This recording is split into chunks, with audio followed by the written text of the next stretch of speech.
Hi, I'm Amadara Mills. Welcome to another episode of Let's Talk Tobago.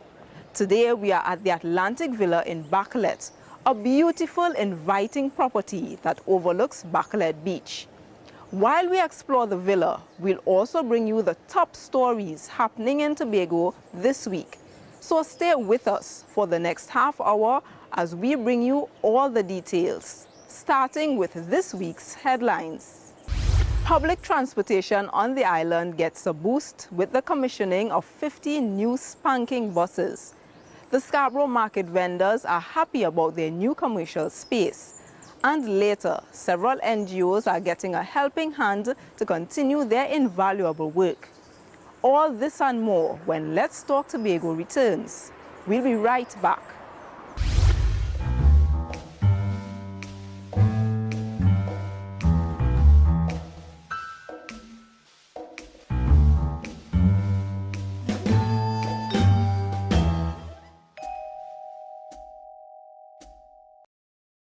Thanks for staying with us.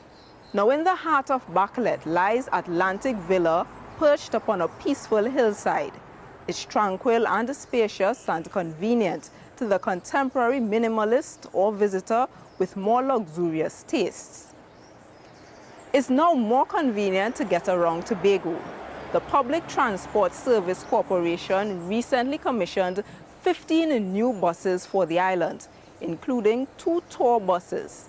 Patricia Nicholson has the details in this story. Many Tobagonians depend on public transportation to get around the island.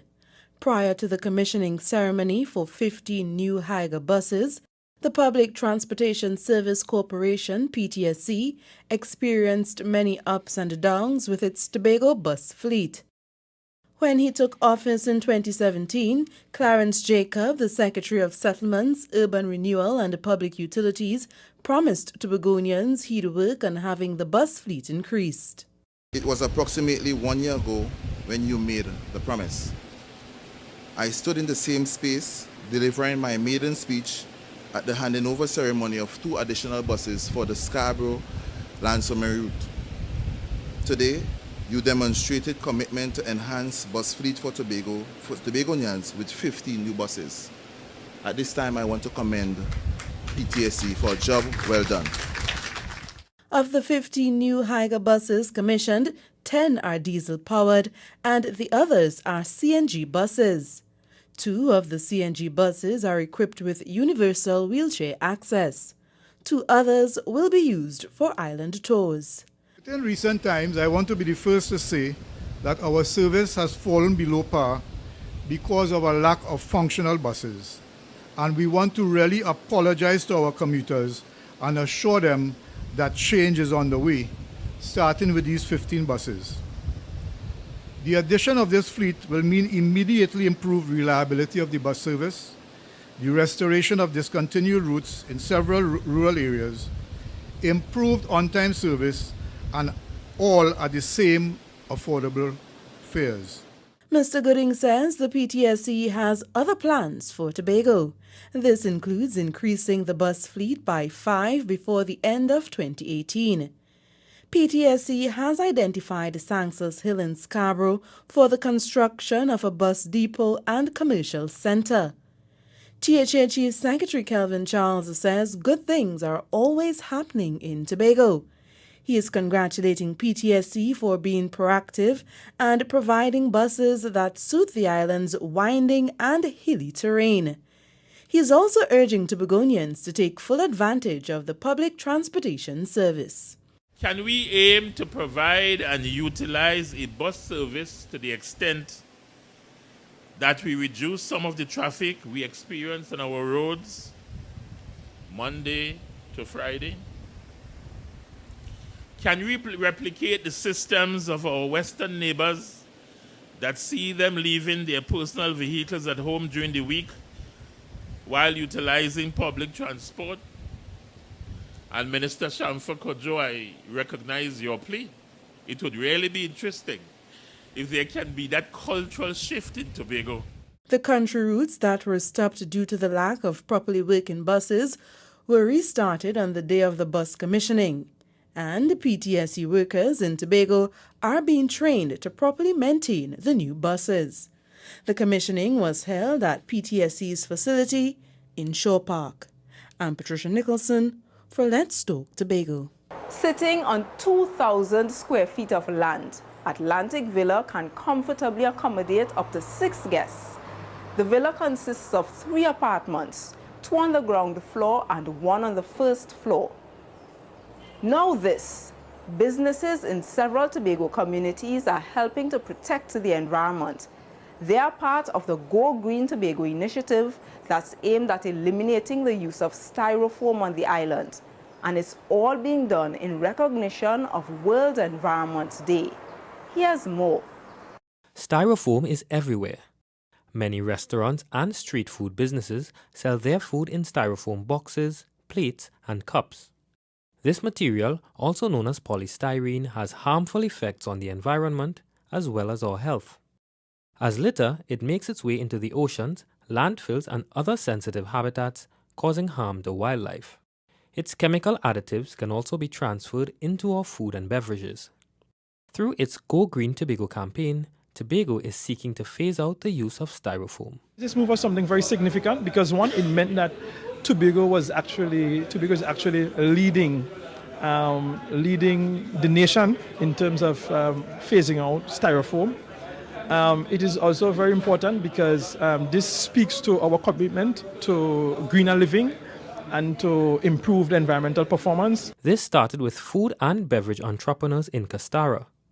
They were the first to start eliminating styrofoam from their daily use. Crown Point and Charlottesville establishments are joining in.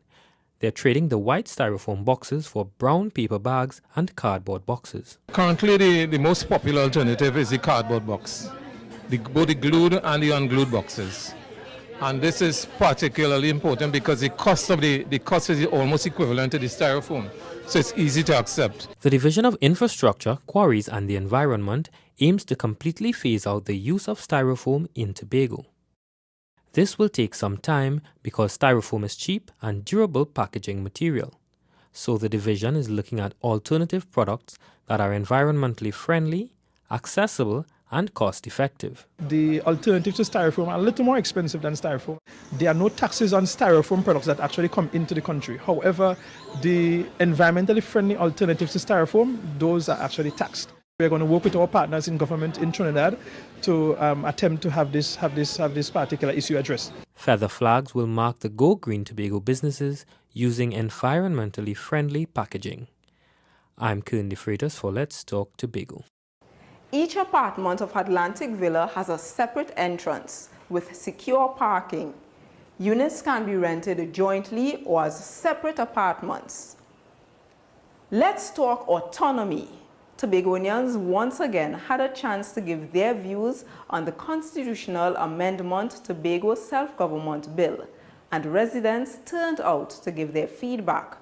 Our cameras were there to capture the highlights. Have a look. After being laid in Parliament and referred to a joint select committee by Prime Minister Keith Rowley, the Constitution Amendment to Tobago Self-Government Bill returned to Tobago. The Joint Select Committee reviewing the proposed bill held a public sitting at the Victor E. Bruce Complex, where questions, comments and recommendations were taken from Tobago residents. The new bill proposes that Tobago's budgetary allocation be increased from the 4.03% to 6.9% bracket to an allocation of 8%. Economist Dr. Vanus James, in response to a question raised by resident Jason Arthur, gave the rationale behind the recommendation for an increase.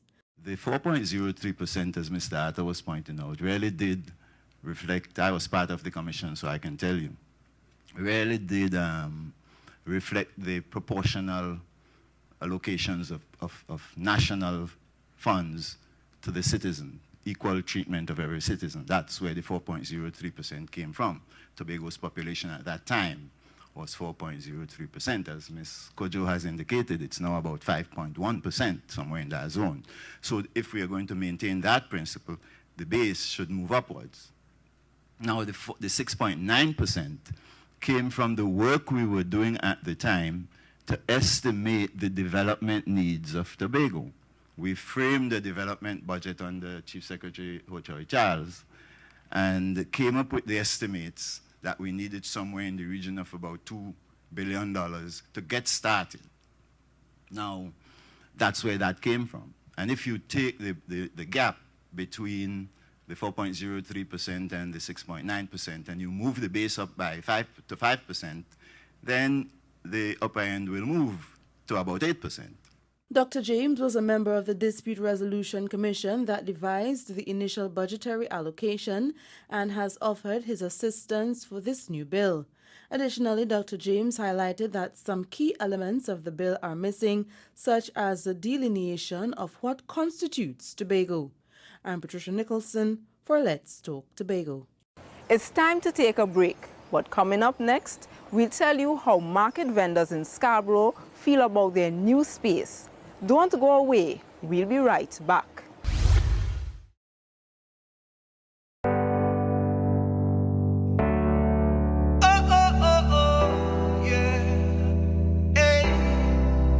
Happy times.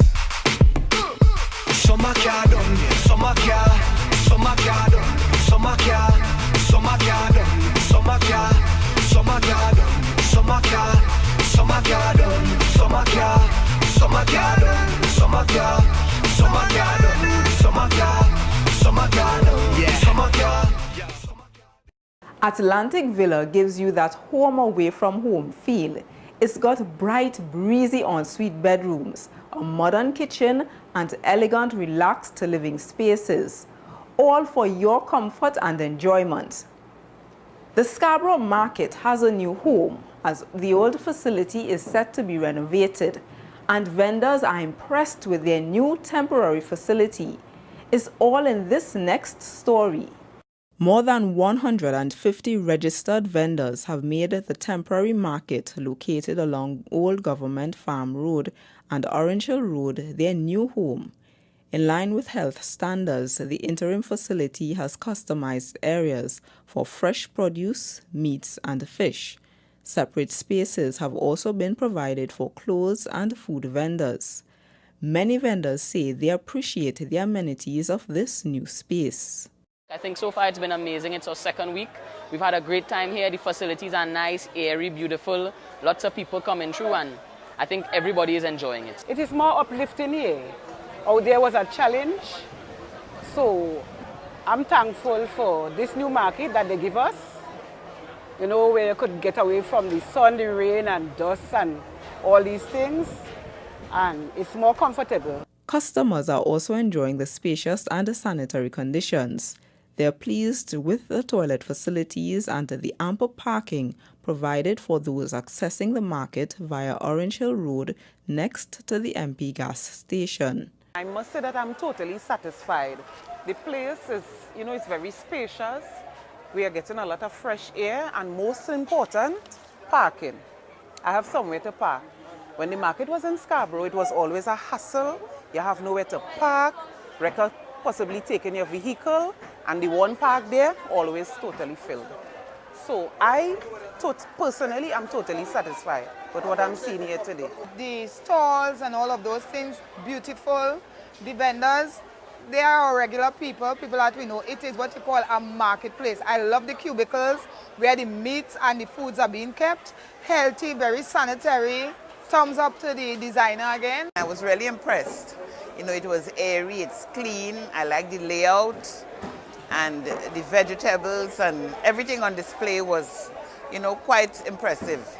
Hours of operation at the interim market are Mondays to Thursdays, 6 a.m. to 6 p.m., Fridays and Saturdays, 5 a.m. to 6 p.m., and Sundays, 6 a.m. to 1 p.m.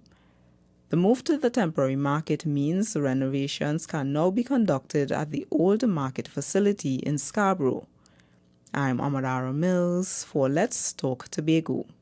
Enjoy the sea breeze from the porch, or take a walk outside to the well-manicured fruit and floral garden, where you'll find many colorful tropical birds. You can even pick your own fruits. And talking about manicure, it's important to care for your feet, especially if you suffer from diabetes. Foot care is a very important skill for nurses and healthcare professionals who got updated training at a recent workshop. Here's more in this next story. Diabetes is the number 2 killer in Trinidad and Tobago, and the number of cases is growing in this country and the region. Health officials are seeking to create greater awareness and action to reduce the number of cases in Tobago. This is why the Caribbean College of Family Physicians and Hibiscus Health Caribbean Inc. collaborated with the Tobago Regional Health Authority to host a diabetes sensitization workshop. This workshop is one of many efforts to confront this challenge.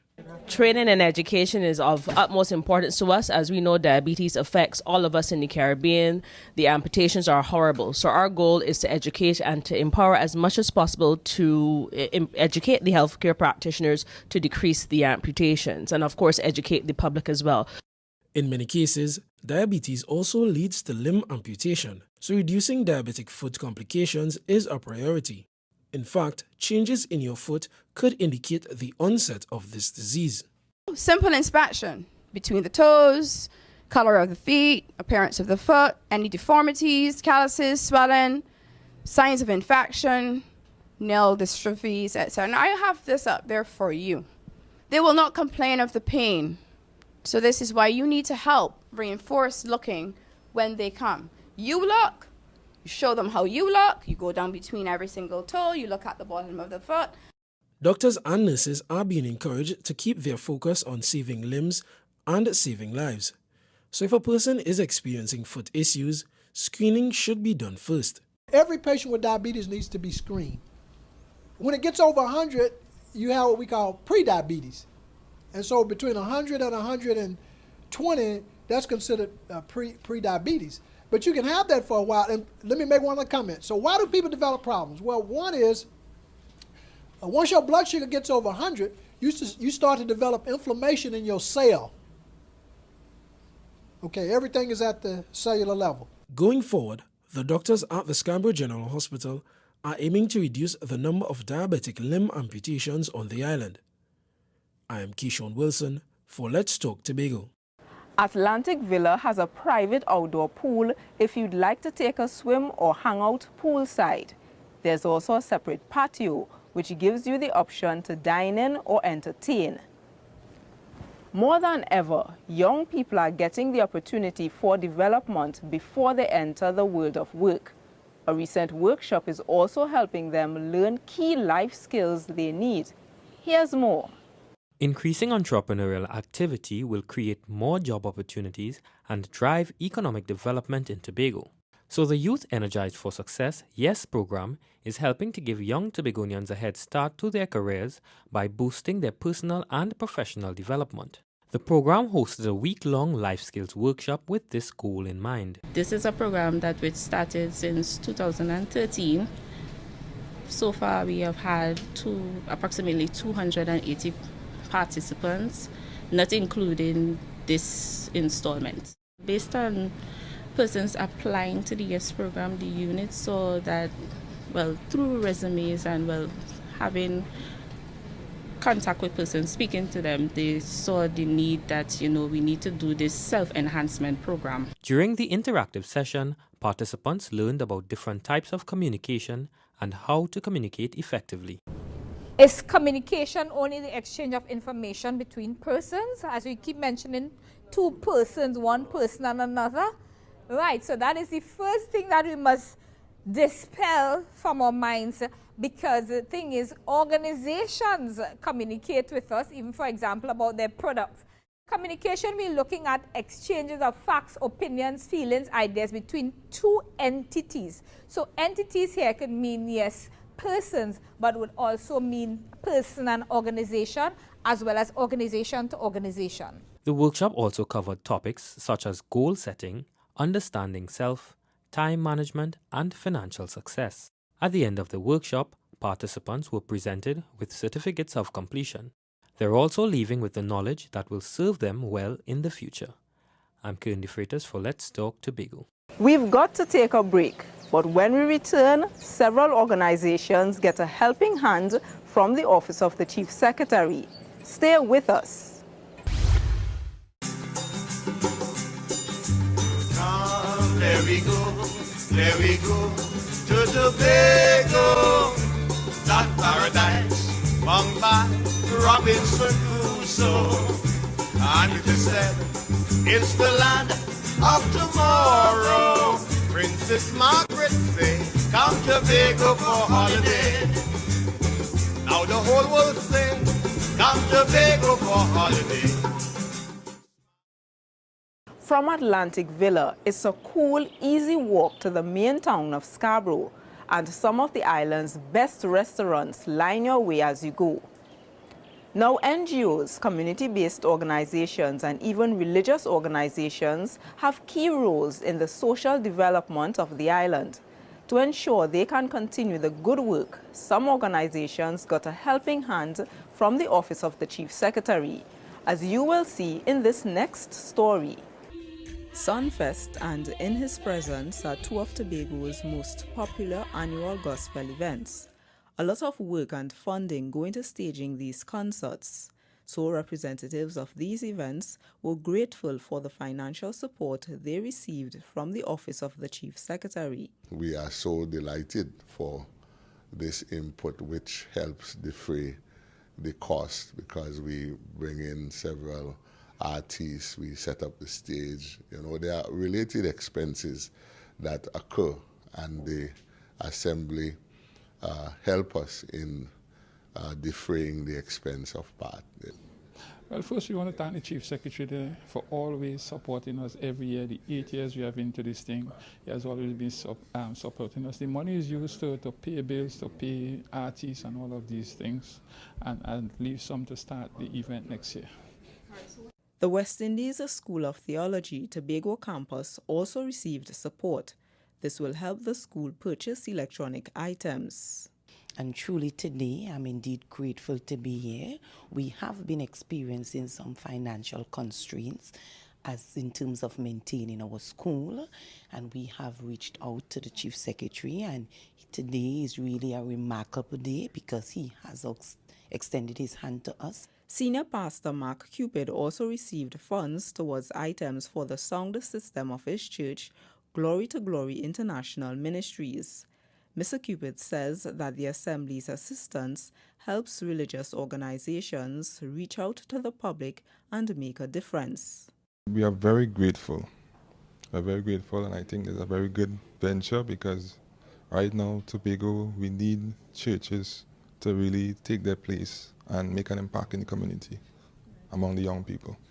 Other recipients included the Chief Secretary's Charity Golf Tournament, Canby Mount Pleasant Sports and Family Day, and the Family Medicine Conference, which was hosted by the Caribbean College of Family Physicians.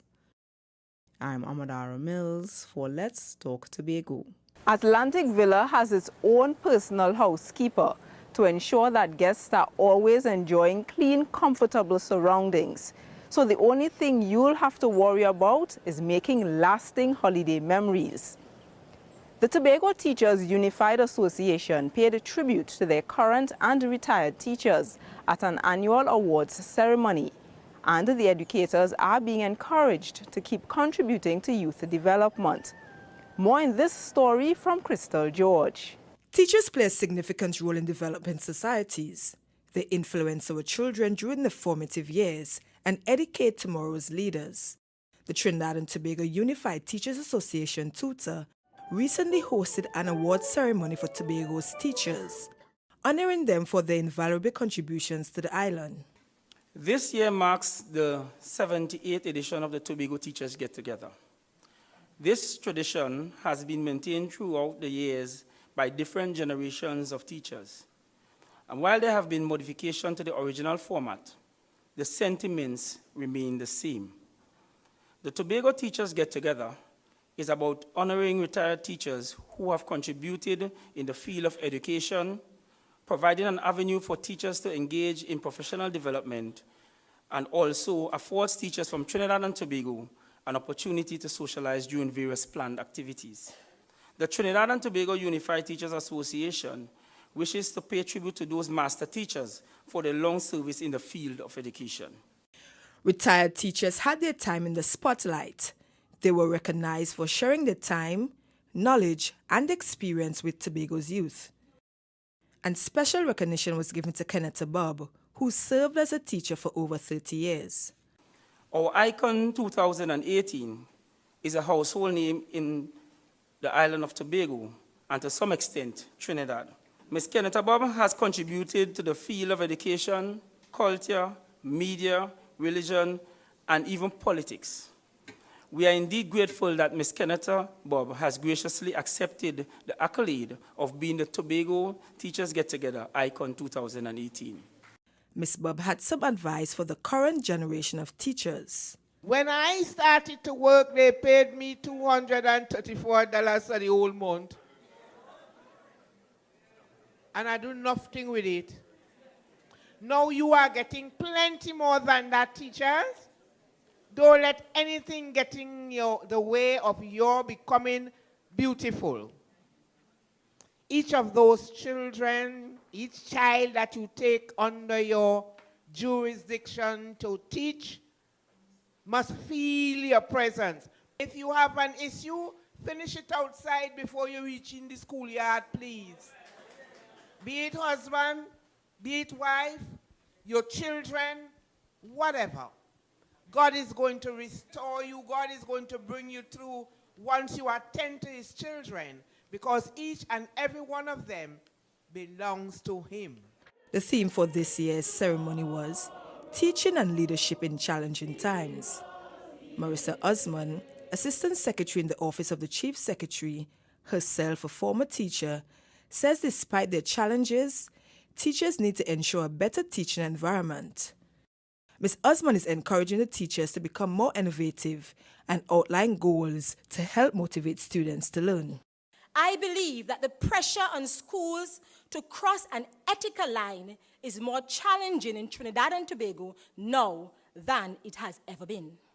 Though the circumstances can be difficult, and we can all see that unanimously, it is crucial that we devise ways to overcome these arising challenges and improve education so that we create a better path for our charges.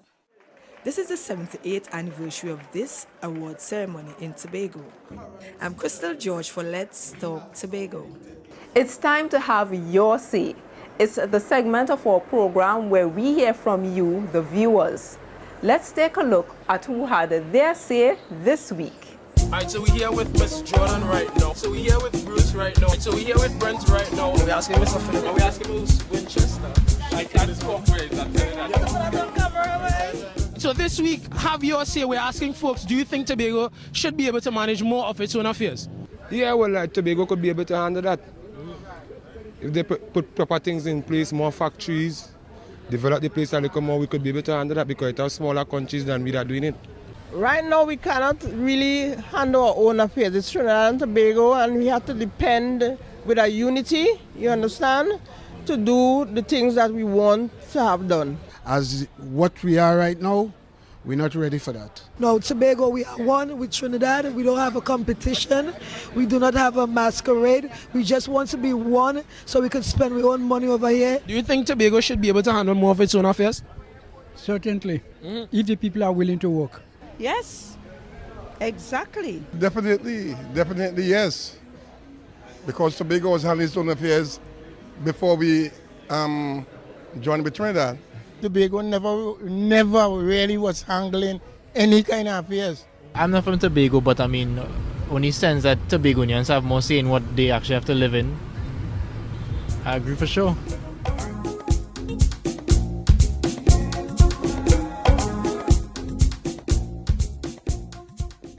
We close with yet another edition of Let's Talk Tobago. And as always, we thank you for watching.